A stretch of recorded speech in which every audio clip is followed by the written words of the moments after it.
This is Ashley Babbitt, the woman who was shot and killed by Capitol Police on January 6th of this year.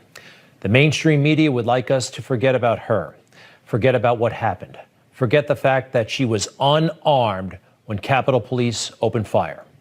We will not forget her. We will not forget this story. In a little while, we will be joined by her husband, widower, Aaron Babbitt, later on the show. Also today, Richard Barnett, also goes by Bigelow, the man who put his feet up on Nancy Pelosi's desk. So he just got out of jail yesterday.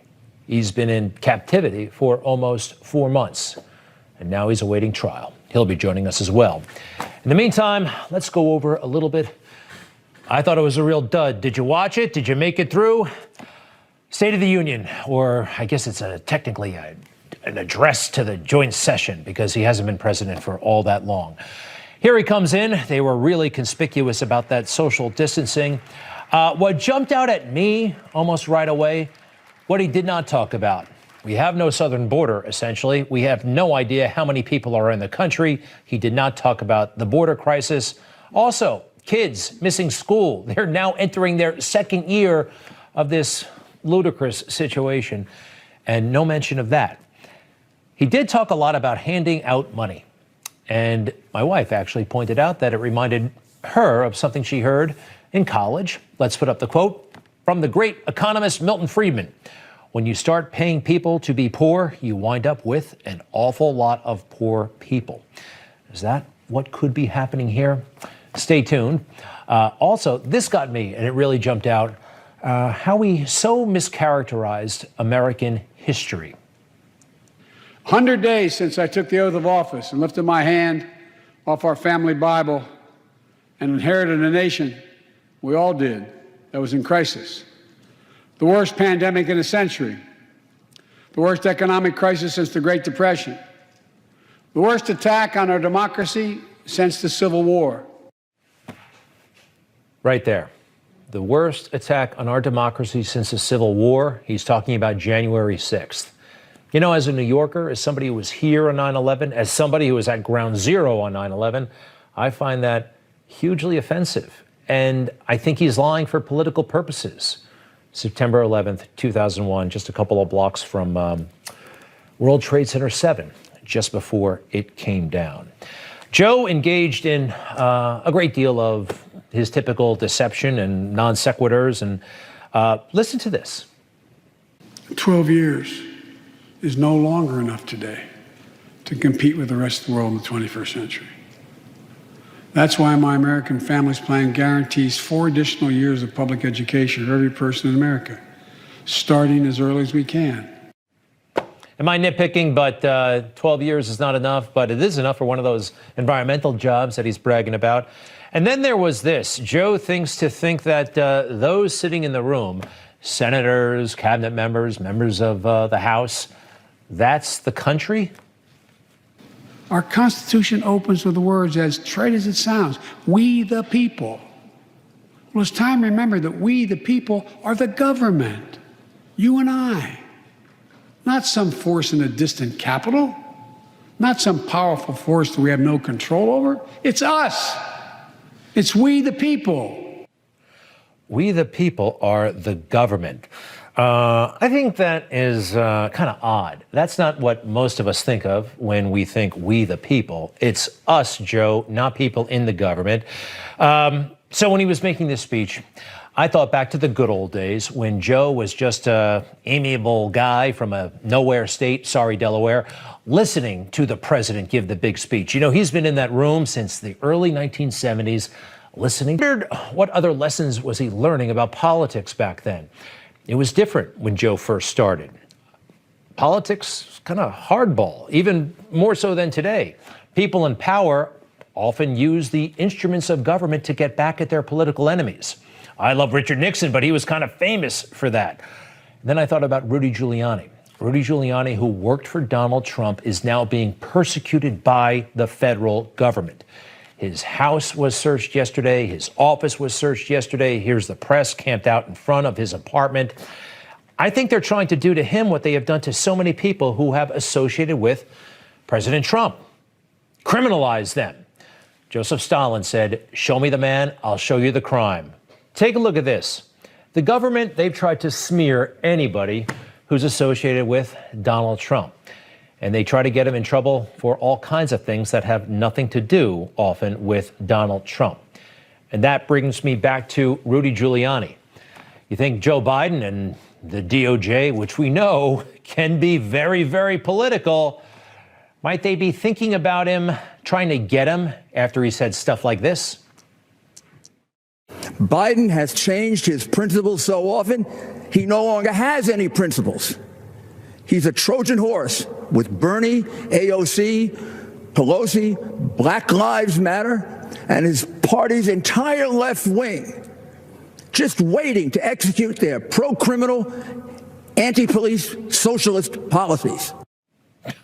Talk about foreseeing, foretelling the future, right? He nailed it. That's last August. And then closer to the election, Rudy Giuliani was brutal about Joe Biden. Biden was using his son in a horrible way as a bagman. You would think he would get some kind of a political flunky to be his bagman, but instead, as his bagman, he used his son, who's afflicted with drug addiction. And over the period of years, he made the drug addiction much worse by having his son involved with some of the most crooked people in the world.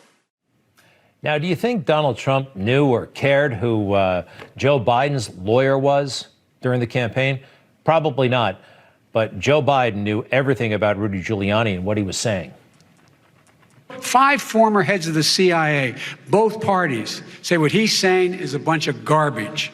Nobody believes it except his and his good friend Rudy Giuliani. You mean the laptop is now another Russia hoax? And that's exactly what. Is this that's where you're exactly going? what. This is where he's going.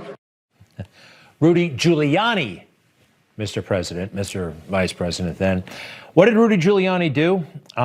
He was America's hero. He still is in my book. Time Magazine Man of the Year in the aftermath of September 11th, 2001. What did he do? Why did the media start picking on him? Well, a couple of things. He is a Republican, after all. He ran for president once and an associate and friend of Donald Trump. And that's, what they try to do with associates and friends of Donald Trump. And I know that Joe Biden knows how to play this game. We all do. Media overlooks it sometimes or just kind of sweeps it away. Joe Biden was in the Oval Office in early January in 2017 with Comey and the president when they were kicking around ways of how to get Michael Flynn. Now, Joe Biden was the lame duck vice president at the time, and he was kicking around the ideas with the DOJ and the FBI. How do we get Mike Flynn? It's in Peter Strzok's notes. Take a look at this. Maybe we can get Flynn on the Logan Act, VP. Logan Act to prosecute Flynn. That's what they're talking about. Now, Joe Biden lied about this a lot. What did you know about those moves to investigate Michael Flynn, and was there anything improper done? I know nothing about those moves to investigate Michael Flynn, number one. Number two, this is all about diversion. I do want to press that. You say you didn't know anything about it, but you were reported to be at a January 5th, 2017 meeting where you and the president were briefed on the FBI's plan to question Michael Flynn over those conversations he had with the Russian ambassador Kislyak. Now, I thought you asked me whether or not I had anything to do with him being prosecuted. Okay. I'm sorry. I was aware that they asked for an investigation, but that's all I know about it, and I don't think anything else. Hey, George, I give him a hard time. He totally nailed Biden there. Yeah, he knew about it. He was suggesting ideas, according to the FBI's own notes. Now, why is this important to you and me? Well, listen to Andrew Giuliani, former Newsmax contributor, by the way, talk about what this means for you and me if they can go after the president's lawyer. He's right. Andrew Giuliani, by the way, thinking about running for governor of New York State. Son of Rudy, I think that would be pretty cool. All right. In the meantime, later on this show, we will meet Aaron Babbitt, the husband of Ashley Babbitt, who was shot by Capitol Hill police on January 6th. Also, Richard Barnett, who put his feet up on Nancy Pelosi's desk and is finally out of jail after nearly. Is this the next George Soros Let's see here. Hans-Jörg Wyss. And, well, he's a billionaire from Switzerland, and he's got his eye on big-time American media properties. What's his end game here? A lot of folks are looking at this, some with suspicion. I'd like to bring in Hayden Ludwig. He is a senior investigative researcher for the Capital Research Center. Sir, welcome to Newsmax. How are you? Great. Good to be with you. Thank you. Quite frankly, I've never heard about this guy before, but he's very wealthy and very ambitious in terms of acquiring American media properties. What's the problem? Well, this is a Swiss billionaire who is basically, up until recently, was trying to acquire the parent company for some of the largest newspapers in America. The Chicago Tribune, Baltimore Sun, about a dozen of these different things. This is the height of hypocrisy coming from a known liberal donor to activist and environmentalist causes who is actively trying to meddle in American media and American politics. So far, he's struck out. He wanted the Chicago Tribune. That has not worked out, or is that still in the works?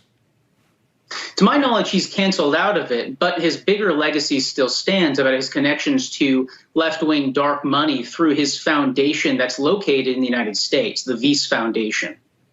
All right. So is he a Soros type? I mean, I know what Soros is up to. He's funding all those radicals for all kinds of races around the country, especially district attorneys. That's a real problem, and we're seeing results on the streets. What's this guy's end game? What would he like to see come of all of his work in America?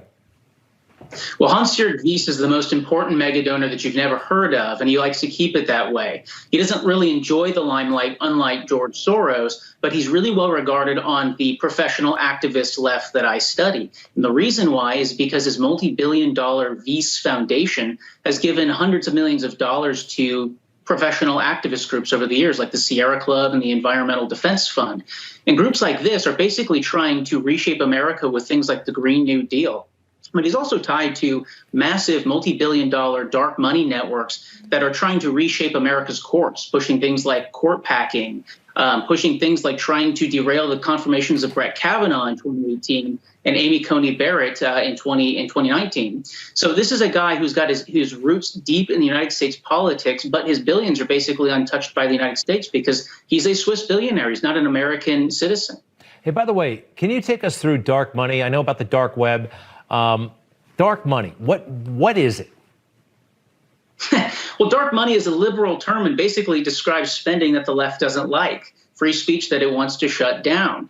Dark money, it basically refers to, broadly speaking, money spent by what we call 501c4 nonprofits. And I don't want to get arcane with you, but basically these are lobbying organizations. But these lobbying organizations are allowed to spend huge amounts of money trying to influence the outcome of elections. Well, Wyss's foundation has a very unusual connection to one of these dark money 501c4 groups that, ironically, left-wingers like Senator Sheldon Whitehouse of Rhode Island complain is dark money, but they don't seem to notice groups on the left. And we've connected the Wyss Foundation funding these kinds of dark money causes, again, to tilt the courts, but also to reshape American politics. They brag about funding left-wing get-out-the-vote groups ahead of the 2020 election, which target minorities in urban areas that are likely to vote for Democrats, especially Joe Biden. All right, Hans-Jörg Wyss. Haven't heard of you before, but I'm going to keep my eye on you. And Hayden, we expect you to keep tabs on this guy as well. Hayden Ludwig from the Capital Research Center, we appreciate it so much. Good to be with you. Thank you. You bet. We'll be right back. We started this show to tell you about a cop that no one's talking about, a hero cop who lost his life earlier this week. Anastasios Tsakos, 43 years old, a veteran of the force, father of a 6-year-old and a 3-year-old. He was killed by a drunk driver who had just gone on Facebook Live for an hour and a half talking about how much they hated cops, how they had such disrespect for cops. And they signed off that silly podcast with the message, F the police. And they said a little bit more than F from that silly NWA song from a while back. We thought we'd put up the GoFundMe page established by friends for police officer Anastasios Tsakos. You can find it on GoFundMe. They do some great stuff over there. Very sorry about this matter. All right, folks, we have this as well, a little bit of Trump truth. Ultimately, I'm always right. President was on the Dan Bongino podcast today. Dan Bongino, great American. And he said this about us. And, you know, I wouldn't say Fox has been exactly perfect. Fox has 4 months. So this might be one of the most famous pictures from that situation on Capitol Hill on January 6th. That is Richard Barnett with his feet up on Nancy Pelosi's desk. Now, looks like he might have been having a good time at that time, but ever since, he's been in a lot of trouble. He was identified through facial recognition technology, and lots of folks knew who he was. He turned himself in to authorities on January 8th, and he was just released, I believe, yesterday. He has now secured pretrial release, but he's facing a slew of charges. Here are some of them. Everything from obstruction of an official proceeding, disorderly and disruptive conduct. It goes on and on and on. Next slide. You can see this. This is a federal case, and he's facing time in prison, potentially. But Richard Barnett joins us right now. Mr. Barnett, welcome to Newsmax, along with your lawyers, Joseph McBride and Stephen Metcalf. Welcome to you all. And first to you, Mr. Barnett, you've been in prison jail for almost 4 months. How does it feel to be out? Oh, it's fantastic. I've got to tell you, I'm reunited with my wife. I'm anxious to get home and see my daughter and my pets. And it was a tough road to hoe, but I made it through, and I'm really excited to be out. Can I get your thoughts on, you've been in custody almost 4 months. There's no evidence of you specifically hurting anybody or breaking anything. There are suspected murderers who have secured bail before sooner than 4 months. And you've been in custody all this time. Correct. My thoughts. First off, thank you for having me on. Bet. It's out there. I threw a hissy fit at one of my court hearings. You know, it was tough. I'm watching these other people go out. Not only did I not get violent, I did what I could to help officers at certain points. And, it's good to be out now. I don't have a lot to say about it. That will be dealt with. I haven't been to trial yet, but yeah, I felt like it was unfair. Do you have any regrets? Right, that's not something that we're going to get into right now as far as regrets, especially with Richard's state of mind. No regrets. You're not going to say anything at this point about that. I understand you got a legal case. Anything you say can and will be used against you. I have that. So I'll ask your lawyer then, and we'll go back to the picture. Some people noticed an instrument, a device of some kind on Mr. Barnett's belt. Some say it's a stun gun. I hear others say it's a cane. What was it, and what was Mr. Barnett's intention with that? So, Greg, once again, good to be on. As discussed in our papers at length, the device was a multi-use tool, a walking stick, stun gun / flashlight. It had three purposes. Mr. Barnett brought it to use primarily as a walking stick. There was a concern, admittedly, about Antifa protesters and possible violent acts. He did not see any of those things upon his arrival the day before at the Capitol. And because of that, and because he just needed a walking stick for the next day, he went to the January 6th event with the stun gun portion of the device disabled. We stand by that comment. We have, stood by that since the beginning. We will stand by that through the end. The evidence will support our statement, and we hope to bring that out at trial. Now, Mr. Barnett, I saw a picture of you holding up a letter that I think was addressed to Nancy Pelosi. You spoke about that letter on January 6th. The camera tracked you down, and here's what you had to say. How'd you get it? I didn't steal it. I bled on it because they were macing me and I couldn't see. And so I figured, well, I'm in her office. I got blood in her office. I'll put a quarter on her desk, even though she ain't worth it. I understand you did not open that letter and you turned it in when you turned yourself in on January 8th. What's up with the blood? You mentioned blood from yourself. What happened to you? Yeah, this is okay. I want people to know. When I was at the Capitol, I didn't go there to storm the Capitol. We were walking back from the Washington Monument and from the peaceful protest, and I was with a couple of gentlemen that I knew, and we were going back to our cars to go home, and we got separated because of the melee that was going on. I walked to the top of those steps because we had a code that if we got lost, wave the flag and we'll find each other. Just see that you felt good. At that point, I was a crowd rushed me. I was knocked into the building. I fell and was trampled, and I cut myself. And we're going to leave that there for obvious reasons. Stephen? Okay, fair enough. Gentlemen, we have a few more things to get through, and I appreciate that you have both of your attorneys with you. You left a note, Richard, for Nancy Pelosi, and we actually have it, and I know that this has been submitted and reviewed by the authorities. Hey, Nancy, Big O was here, and I know, Richard, that's your nickname. And then it's signed, or Big O was here. There are two interpretations of the next word. It could be biatch or B-I-T-C-H. Which is it, and what is the significance of that, please? This comment and the interpretation of this has been interpreted completely differently than how it should and how our papers laid it out.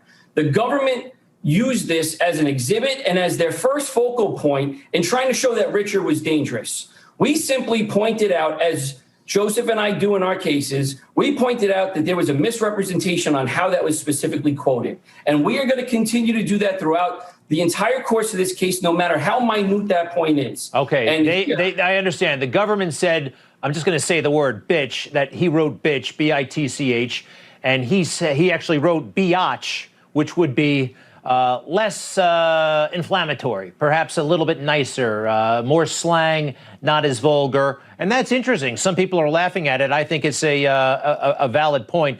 I want to go to you, sir. Richard, if I can get your response. I'm sorry, if I want your response on this, and if your lawyers want to jump in. But as you know, Donald Trump issued several pardons to people, many pardons, actually. Did you ask for a pardon, and did you feel that you were entitled to a pardon? Okay. First off, I have all the respect in the world for President Trump. I think he's a great man. I believe in him. At the time that I went to the Capitol, absolutely. At that time, I did feel like the election was stolen. At this point, I don't have any ill will towards him. I did not ask for a pardon. However, I do have questions. So, President Trump, if you get a chance, I'd love to talk to you. Give my attorneys a call. Now, some people who are in your boat, and there are still people in jail right now who haven't been released, who were arrested even before you, who are still in custody. Do you think Donald Trump, some of them are saying Donald Trump told us to go to the Capitol, that he told us to do this. Are you saying that?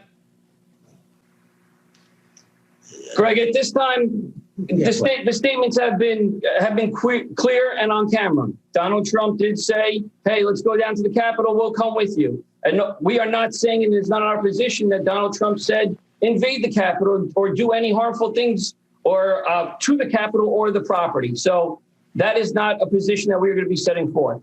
By the way, I just want to make clear, Mr. Barnett, I have a lot of sympathy for you and what you've gone through. I don't think you should have been kept in custody. You may have made some mistakes that day, and we'll see what happens. But I think it's ridiculous that you were in custody for as long as you were. And I'm glad to see you're finally out. You're going to go back to Arkansas now. What's left? Is it true that your employer terminated you, fired you? I'm an independent contractor. I did have a contract with them. That contract has been terminated, but I also have another business I'm very passionate about, so I'm doing fine. I'm very excited about getting home and seeing my daughter, my pets.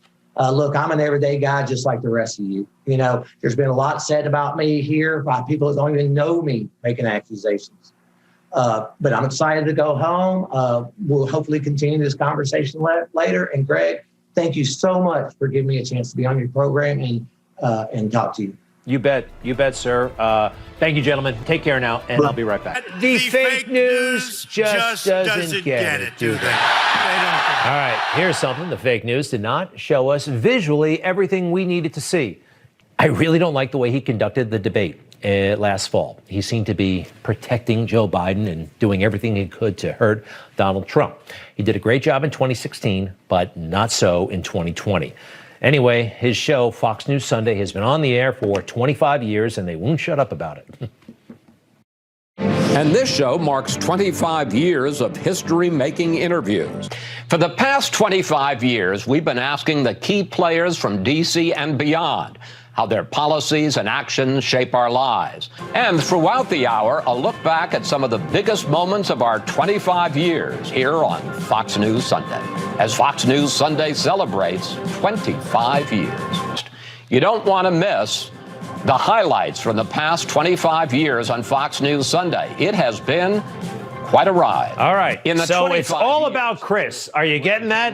What they're overlooking, though, is the first third of this show was hosted by Tony Snow, a great guy who I knew very well.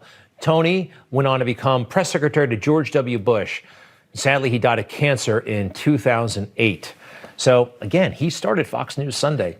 Chris, I can't believe it. They had this whole show planned, 25 years. They spent about 35 seconds on Tony Snow. 35 seconds. It was wall-to-wall Chris Wallace, the guy who started the show. It's not 25 years. It's only 17. Tony did 8. But here's the thing about Tony. Tony was so gracious and such a great guy that when he became White House press secretary, one of the first things he talked about was Chris Wallace. I'll be personal here, but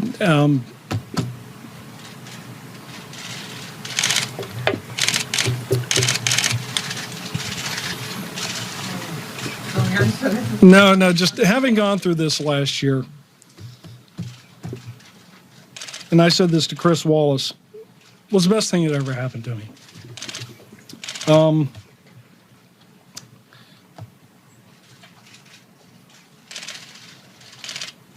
It's my Ed Muskie moment. I lost a mother to cancer when I was 17, same type, colon cancer. And what has happened in the field of cancer since then is a miracle. Whatever we may say about a healthcare system, the technologies that were available to me that have me standing behind this podium today, well, the doctor who said, you don't have to worry about getting cancer, just heartburn talking to these people. That's a wonderful thing, and I feel every day's a blessing. April? It's one of the reasons why you can see why we loved Tony Snow.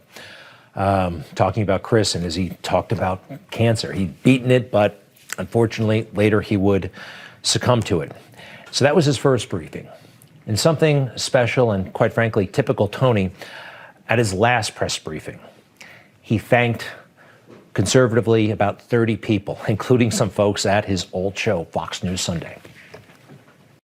Let me begin by doing some thanks, though, for people in the White House. I want to start with Scott McClellan, because when I first came here, we had a transition week, and Scott could not have been more gracious and helpful.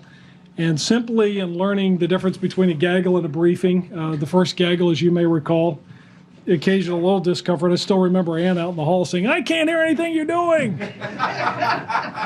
So there were some experiments that didn't quite work out the way we wanted, but Scott could not have been classier or more helpful. I want to thank him and thank everybody here in the press office, Dana Perino, Tony Fratto, Scott Stanzel, Emily Larimore, Josh Deckard, Carlton Carroll, Ryan Graham, Pete Seat, Stuart Siciliano, Rachel Williams, Lois Casano, who did my makeup on Fox News Sunday for many years before I came here. I want to thank all the stenos. The stenographers, on and on and on, and the makeup artist. So I was watching Fox News Sunday, his old show, now Chris Wallace's show, and they're celebrating 25 years. How many people do you think Chris Wallace thanked for 25 years of Fox News Sunday? 0. Not the people who pay him, not the people who produce the show. No one. This is the guy who threw the debate for Joe Biden. I don't think you should ever watch him again. I'll be right back.